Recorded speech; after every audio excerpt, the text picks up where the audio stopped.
코인 왕자 오늘부터 조심해 주세요. 진짜 위협적인 구간이 될 수 있습니다. 최근에 영상에서 언급드렸던 부분은 여기가 상단 변곡점이다. 자, 그런 얘기를 했습니다. 여기는 상단 변곡. 지금 여기는 어디? 이틀 빠지고 나서 보니까 하단 변곡점이에요. 그럼 여기 구간은 뭐예요? 단기적인 측면입니다. 단기적인 측면으로 변곡점이 2번 발생했는데 갭 차이가 크진 않았습니다. 자, 그러면 오늘 내용의 핵심은 하단 변곡점인데 여기가 붕괴되었을 때를 얘기할 겁니다. 붕괴가 안 되면 그냥 여기서 뭐 조정받고 좀 밀렸다가 반등이 이렇게 나올 수 있거든요. 아무 문제가 되지 않아요. 근데 여기가 만약 붕괴가 돼버리면 위협적인 공간이 등장할 수 있습니다.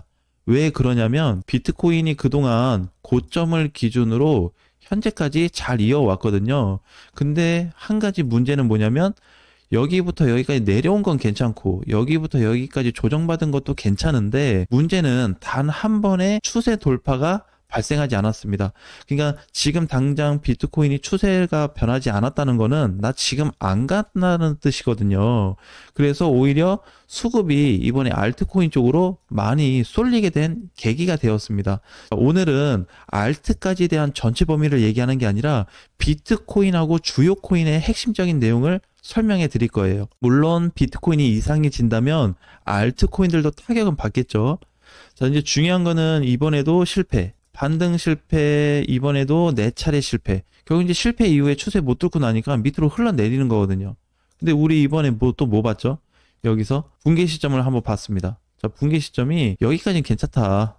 네, 기준상 보면은 아직 깨지지 않았거든요. 여기도 보면은 이렇게 하단부 기준으로 봤을 때는 하단 지켜주고 있고 어제 종가도 안 부셨고요. 오늘 종가도 부시지 않고 있습니다. 이렇게 자세히 보면 들고 올려주고 있죠. 자, 그러니까 여기 사이에서 왔다 갔다 한다 그러면 오케이. 무조건 좋아요. 그러니까 이게 문제가 뭐냐면 오늘 아침 장 시작하고 여기서 깨지든 반등이 이렇게 올라오고 나서 밀렸다가 여기서 다시 깨지든 어쨌든 추세 하단 자체가 깨지면 안 됩니다. 추세 하단이 깨지게 된다면 하락폭이 얼마나 기절해질 수 있냐. 지금 가격이 1억 2천인데 그냥 대략 그어봤을 때 현재 자리 여기부터 여기까지 수직 하락이 된다 그러면 약 16% 정도 하락할 수 있고요. 만약에 천천히 흘러내린다 그러면 25%까지 빠질 수 있습니다. 이게 성립이 되기 때문에 주의를 하셔야 돼요. 근데 제가 솔직한 관점으로는 이제 2가지 관점을 좀 말씀드리고 싶어요. 첫 번째는 내가 수익 중이다. 아니면 보합에 있다. 이런 식 분들도 계시거든요. 이런 분들은 정리를 하셨으면 좋겠어요. 일단 상황을 지켜볼 수 있으니까 지켜보고 해도 괜찮다. 두 번째, 기존부터 보유하고 계신 분들은 계속 보유를 유지했으면 좋겠습니다. 이건 제 입장이기 때문에 여러분들이 1번과 2번 이외에 다른 선택지가 있다면 선택하셔도 괜찮습니다. 자, 아무튼 그럼 비트코인은 현재 이런 위치에 있기 때문에 오늘 정점 자리예요, 결국에. 그러니까 이번에 비트가 하락이 내려왔을 때도 마찬가지인데 단기 고점을 만들어준 이후에 하락 포지션도 추세가 깨지지 않은 상태였고 여기도 사실 변곡점이었죠. 올라갔다가 다시 변곡. 지금은 다시 하단 변곡. 지금은 전체가 무너질 수 있는 하단 변곡이에요. 그래서 근데 이게 이제 이렇게 있습니다. 뭐 추세가 이렇게 그어졌다 그래가지고 요거 한번 지워볼게요. 얘가 이게 깨졌다 그래서 추세가 여기서부터 무조건 여기 열려있다 이건 아닙니다. 공간은 여기가 보인다는 거예요. 공간적으로는. 그러면 대략 1억에서 많이 빠지면 뭐 9천만 원까지 내려올 수가 있거든요. 추세 기준으로 봤을 때는. 그런데 이게 추세라는 게 여기에서 내려왔다가 멈춰서 돌아서 나갈 수도 있는 거거든요. 그러니까 우리가 현재로서는 비트코인이 이런 시점에 대한 흐름을 가지고 있으니까 주의하자라는 겁니다. 뭐 꼭 이게 맞다 틀리다 뭐 그걸 강조하는 건 아니에요. 그래서 만약에 상단이기 때문에 하락폭까지 공간이 계속 열려 있습니다. 근데 이제 문제는 여기서 꼭 비트만 중요하냐? 그건 아닙니다. 무슨 내용이냐면 제가 여기서 지금 말씀드리고자 하는 거는 비트 플러스 주요 코인들을 설명해 드리고 싶어요. 여기 주요 코인이라는 거는 이번에 뭐 ETF에 관련된 코인들이 있죠. 트럼프가 언급했던 코인들을 대상으로 얘기를 하는 겁니다.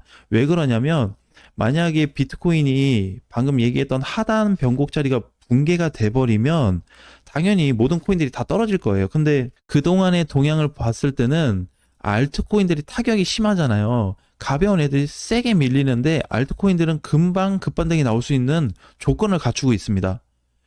저는 그래서 얘네를 조금 더 가져가는 쪽으로 봤으면 좋겠어요. 문제는 알트가 아닙니다. 많이 빠지는 코인이 나쁘다 이게 아니에요. 오히려 조심해야 될 코인들이 방금 얘기했었던 주요 코인입니다. 예를 들어서 뭐 XRP나 솔라나 뭐 도치코인이나 뭐 헤데라, 에이다 이런 코인들, 그런 코인들 조심해야 되거든요. 왜 그러냐면 얘네들은 뭐가 들어왔어요? 수급이 강하게 들어왔습니다. 강하게 유입이 됐잖아요. 여러 일 동안 걸쳐서. 근데 얘네가 만약에 비트코인 따라서 동시에 무너진다 그러면 뭐가 나가는 거예요? 돈이 나가는 겁니다. 알트코인들은 큰 돈이 없는 상태에서 밀렸다가 급반등 나올 가능성이 큰데 얘네는 돈이 들어왔기 때문에 일정 구간이 무너져 버리면 끝나요. 그냥 끝. 그럼 시간이 오래 걸리겠죠. 그럼 내가 봤을 때는 아무리 강한 시장이 오거나 불장이 온다 그래도 단기간에 살아나기는 어렵습니다. 단기 반등 정도 나올 수 있겠지만, 그러면 지금 이제 이런 코인들은 어떻게 비트코인 따라서 하락 포지션이 굉장히 커질 수 있습니다. 근데 여기에 대한 이제 포인트는 뭐냐면 비트하고 알트하고의 아마 시점이 달라지기 시작할 겁니다. 이번에 사실상 달라지기 시작했어요. 방금 얘기했었던 주요 코인들 있잖아요. 그 코인들이 비트코인하고 같이 묶이면서 한 배를 탔단 말이에요.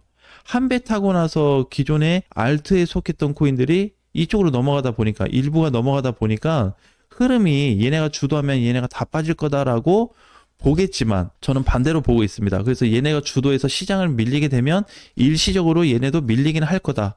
하지만 빠르게 살아날 걸 보고 있는 거고, 비트 쪽이나 주요 코인들이 무너져서 나갔을 때는 수급 이탈 가능성이 굉장히 크게 일어날 거면서 반등이 나오게 된다면 기존 알트보다는 적게 반등이 나온 후에 추가 붕괴도 열어놔야 될 것 같습니다. 어쨌든 여기에 대한 핵심은 이제 여러 가지가 있겠지만 실질적으로 비트코인이 이 추세를 어느까지 무너지든 상관이 없어요. 무너져도 상관없는데 과연 어느 지점에서 벗어날 거냐. 왜? 이거를 지금 대부분들의 알트코인들이 1차 정도는 다 벗어나줬거든요. 여길 다 벗어나 있는 상태란 말이에요. 비트코인하고 주요 코인들은 계속 이 안에 갇혀 있습니다. 이게 벌써 사이클이 달라지고 있다고 저는 보는 거예요. 그러니까 기존에는 한 사이클로 간 거지.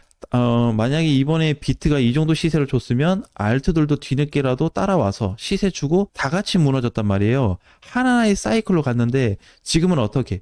비트파에 대한 사이클이 하나 있고 알트 쪽에 대한 사이클이 두 개로 나눠졌다. 뭐 그런 것처럼 이더리움에서 이더리움 클래식이 쪼개져서 나간 것처럼 지금 비트코인에서 알트코인들이 개별적으로 갈 수 있는 장세도 분류가 됐다고 보는 겁니다. 자, 그래서 지금 주요 있게 좀 봐야 되는 거는 비트코인과 주요 코인들이에요. 그래서 이번에 그런 얘기도 나왔잖아요. 알트코인도 제가 기사를 올렸는데 특히 XRP 같은 경우에는 지금 헤드앤숄더의 포지션이 발생하다 보니까 급락하게 되면 대략 계산했을 때 이걸 주봉 기준으로 한번 계산을 해봤더니 낙폭이 한 1,500원까지 나왔습니다. 제가 계산한 걸로는. 그러면 지금부터 가격이 여기에서 여기까지 떨어졌을 때 약 53% 추가 하락이 나올 수 있어요. 알트코인들은 당장 50% 이상 떨어질 그 공간이 없습니다. 내가 봤을 때 밀린다 그러면 뭐 한 15%뭐 이렇게 나올까? 그러니까 지금 오히려 조심해야 되는 거는 주요 코인들이에요. 그리고 거래 진입 자체에 들어온 시드, 돈 자체가 다릅니다. 그래서 이 돈 이탈도 봐야 되겠죠. 근데 지금까지 다 부정적으로 얘기하고 뭐 붕괴 조건으로 했을 때 야 이거 위험해질 수 있다는 다 뭐에 기반이 됐다? 비트코인의 기준이에요. 알트코인 기준이 아닙니다. 그래서 여기에서 비트가 이렇게 밀리는 시점이 발생했을 때 추세가 혹시라도 깨져서 흘러내려갔을 때 얘기인데 안 내려가면 지금 얘기했던 내용이 싹 다 무효가 되는 겁니다. 근데 우리가 혹시 모르니까 비상장치로 이 정도 내용 정도는 갖추고 있어야 되지 않냐라는 거예요. 만약에 추가 하락이 발생한다 그러면 기존에 이거 밀렸었던 거 있죠. 자, 요런 하락, 진짜 적게 빠지면 이렇게 느슨하게 빠지는 하락, 아니면 깊게 빠지면 이게 급락으로 이어질 수 있습니다. 그래서 이 두 가지 포인트가 나타날 수 있기 때문에 현재 여러분들의 코인을 가지고 있는 상태에서 어느 쪽으로 좀 방향을 틀 건지, 그러니까 이제 뭐 비중 축소 쪽으로 갈 건지, 아니면 지금 수익권에 계시면은 뭐 정리해서 관망을 좀 할 건지, 아니면 난 그냥 끝까지 가져갈 건지를 결정하셔야 됩니다. 예, 그렇지 않으면 타격이 클 수도 있기 때문에 이 부분 꼭 참고해서 대응 준비하셨으면 좋겠습니다. 다음 시간에 뵙겠습니다.